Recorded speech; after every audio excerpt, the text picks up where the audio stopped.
is a woman who came 1/10 of a point of winning the Moth Grand Slam in LA. 1/10 of a point. Her prize would have been a trip to New York City, but since she lives here, she took a plane on her own, to perform with us. She is almost a Moth Grand Slam winner, and certainly a Moth Slam winner, has performed at storytelling shows all across this fine town. We love having her, ladies and gentlemen, Tracy Rowland.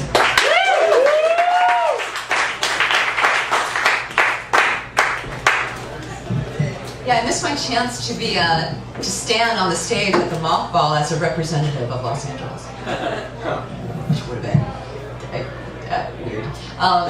And this story it involves that because I went to LA for work, and whenever I go to a new city, I always have these daydreams of how I'm just going to take that city by storm and just make all these friends and be the toast of the town and be all in with the in crowd. And what I end up doing is going to things like the Moth alone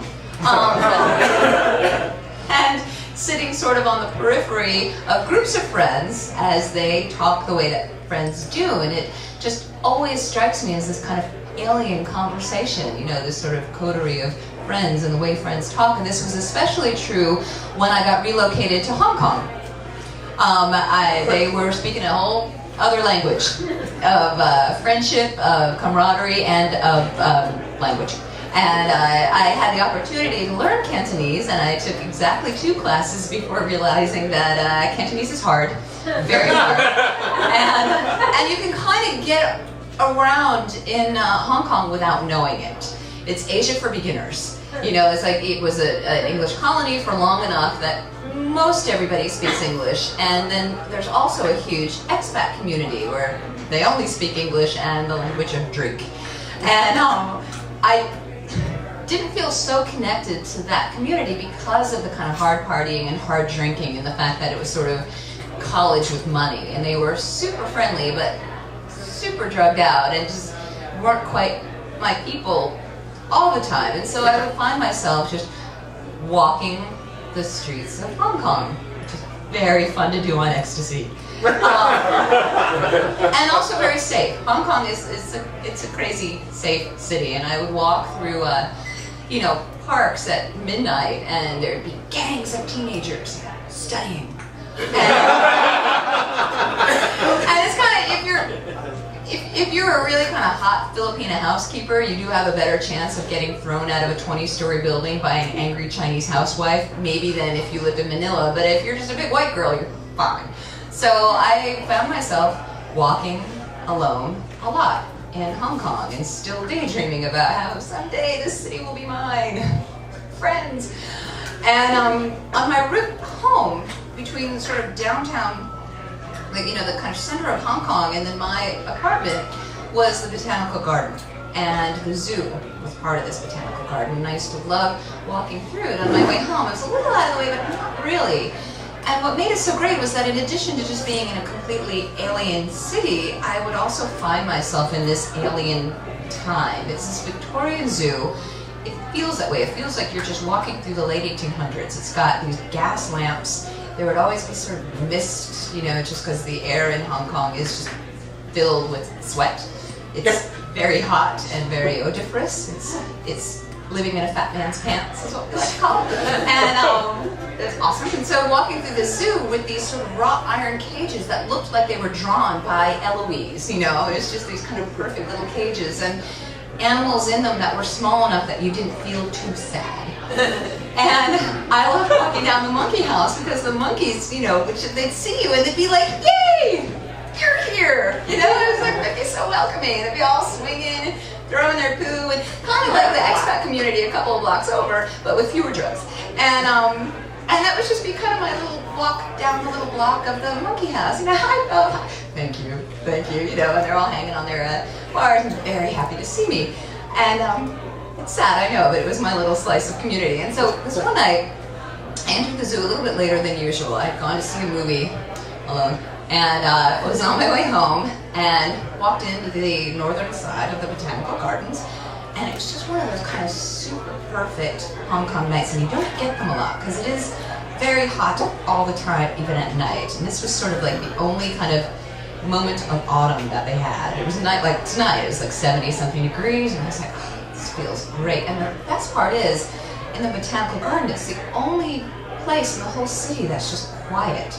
The city is just jam-packed. It's the most condensed place I've ever been, and it was always unnerving to kind of be surrounded by people chattering very loudly in a language that I just didn't understand, and to go into this botanical garden and it's just quiet. It was like genuinely an oasis in the middle of the city, so I decided to do a second little round and kind of go a little deeper into the plants and the little bird section. Birds are boring, but tonight they were awesome. They were making a nice little chirping little twitter noise, and it just kind of accompanied my walk. And I walked past the monkeys. Hello, hello, my friends. And they greeted me in the way that I loved to be greeted by monkeys. And then got to the southern gate, and it's shut.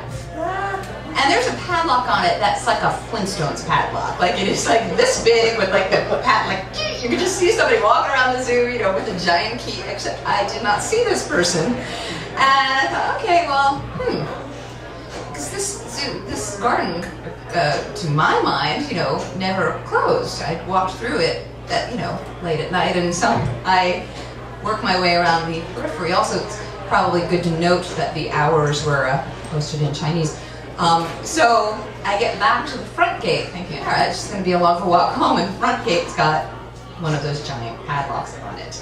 And somehow I had walked in minutes before closing and just kept missing the guy who was closing up and telling everybody to leave. Because there were announcements in Cantonese that I paid no attention to, because it was sort of disrupting the peace of the evening.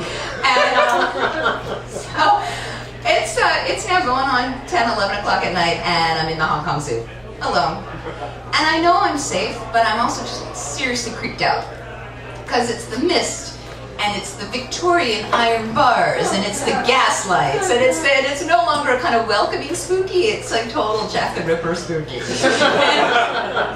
I do a complete like circumnavigation of the park, and I'm going along the entire, you know, edge of the gate, you know, and it's just padlock after padlock, looking for an emergency exit, something. And I do find sort of within, like maybe 30 feet, kind of within the perimeter, there is a phone.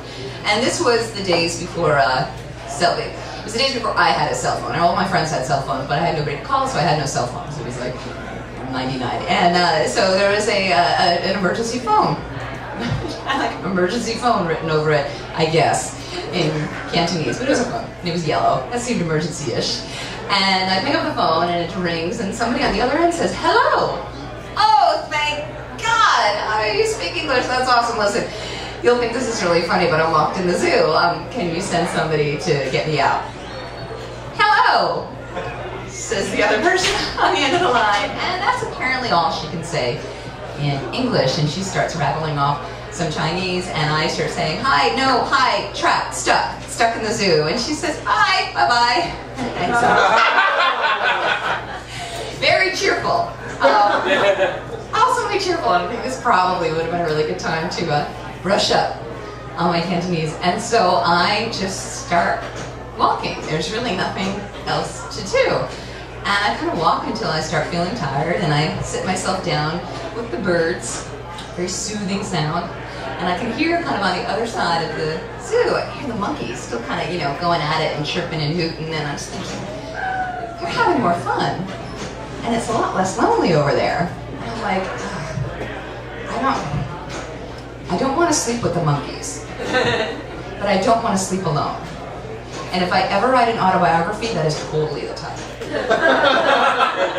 So I make my way back to the monkey area. I get settled in on one of those Victorian wrought iron benches and try to make myself as comfortable as I possibly can. And they are all like, she's back, woo, woo. And as I settle down, they're kind of like,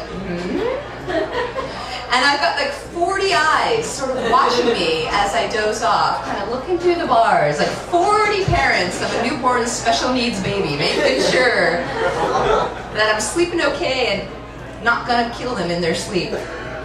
And then they kind of settle down, and there's just kind of random hoots and a couple of hollers, and then it gets very soothing.